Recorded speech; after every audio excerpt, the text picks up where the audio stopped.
Hello guys and welcome to my channel. Always like and subscribe.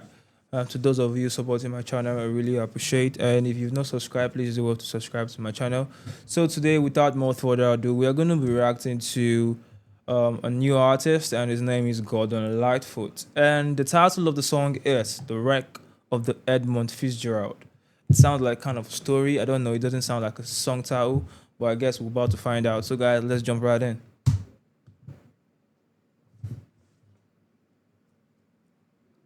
The Wreck of the Edmund Fitzgerald.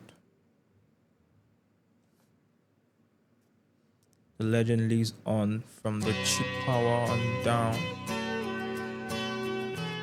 It's a ship.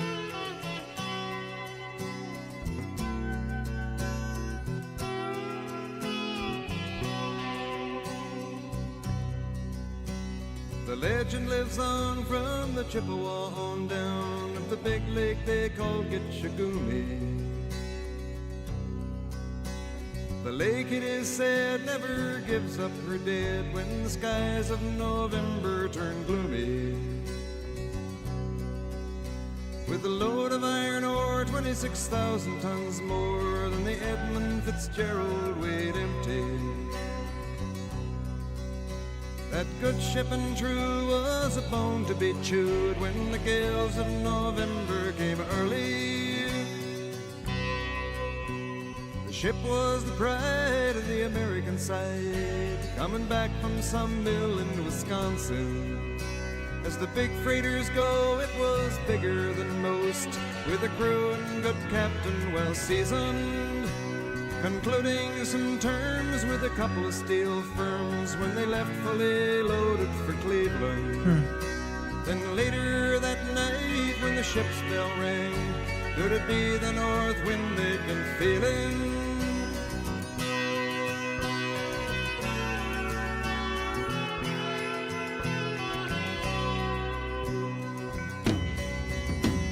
The wind in the wires made a tattletale sound, and the wave broke over the railing.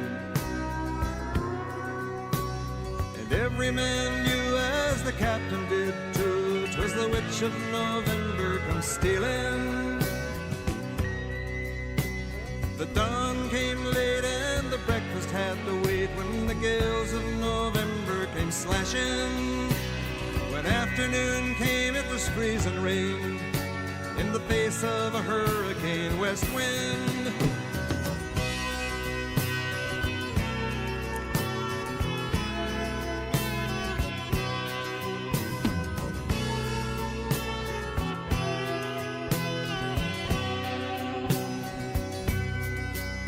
When supper time came, the old cook came on deck saying, "Fellas, it's too rough to feed you." At 7 p.m. a main hatchway caved in. He said, "Fellas, it's been good to know ya." Oh. The captain wired in, he had water coming in, and the good ship and crew was in peril. Whoa.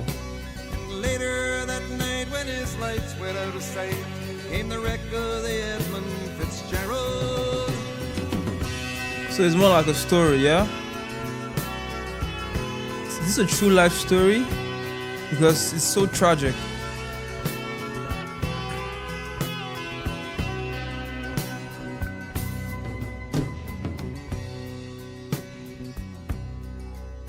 Does anyone know where the love of God goes Oh, when the waves turn the that was a very minutes cold to line. hours? That was a very cool The line. searchers all say they'd have made Whitefish Bay if they'd put 15 more miles behind her. They might have split up or they might have capsized. They may have broke deep and took water. And all that remains is the faces and the names of the wives and the sons and the daughters. Wow.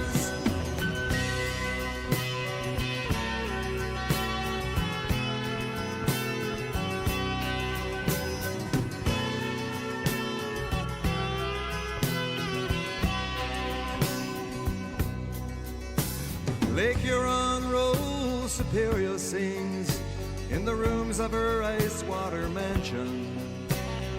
Michigan steams like a young man's dreams. The islands and bays are for sportsmen. And farther below, Lake Ontario takes in what Lake Erie can send her. The iron boats go, as the mariners all know, with the gales of November remembered. Wow. Oh, a very tragic story.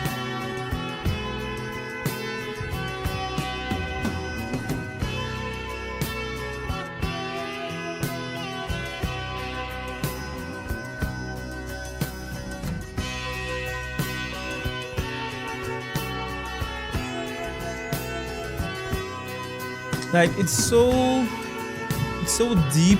I'm trying to imagine if it's actually a true life story. It's trying to narrate something that happened in the past, because it's a very, very tragic story. I think it's just giving me like a beat of a Titanic. Detroit, they prayed in the Maritime Sailors Cathedral. The church bell chimed till it rang 29 times for each man on the Edmund Fitzgerald. The legend lives on from the Chippewa on down of the big lake they call Gitchagumi. Superior, they said, never gives up her dead when the gales of November come early.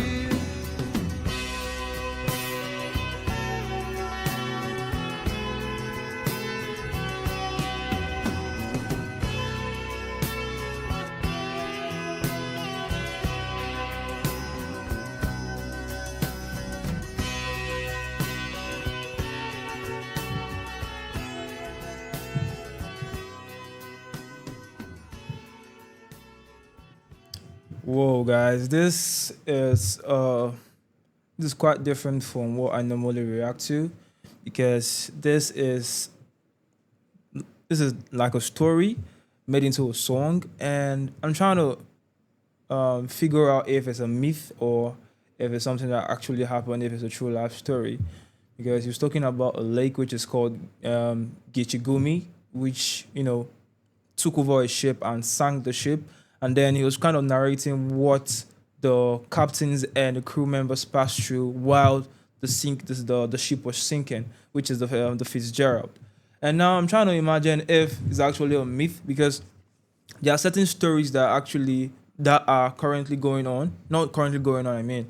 Like, there are certain stories in history where lakes have certain powers, and because of these certain powers, they are situated in maybe like a village or a town where it's very sacred, where these villagers actually give sacrifices to these rivers or to these lakes.